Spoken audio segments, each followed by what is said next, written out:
Now let's talk about what we can do with a rational exponent. So the rational exponent rule is that a rational exponent can be converted to a radical expression where the denominator of the exponent becomes the index or the root, which is the number in front of the root symbol, and the numerator stays inside as the exponent of the base. So basically what happens, and the visual that I like to use, is that the bottom becomes the root, and then you just put the radical symbol around that, and then your exponent just stays with your base. So the numerator just stays as the exponent.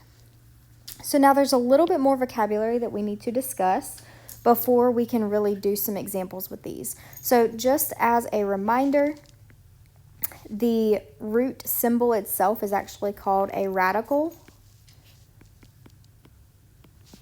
Okay, and then you have some pieces to this radical expression.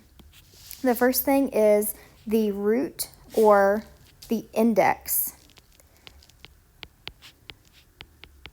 You'll see those kind of interchangeable, but that's like when we say square root, that means we're taking the second root of a number. So the root or the index is the little number in front of the radical or the root symbol, the root symbol. Then you have the stuff on the inside of the radical, starting with the exponent.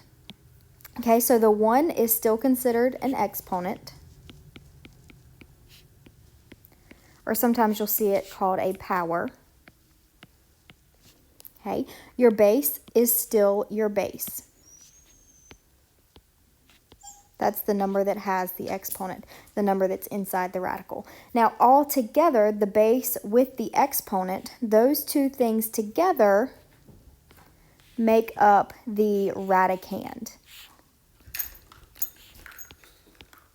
So the radicand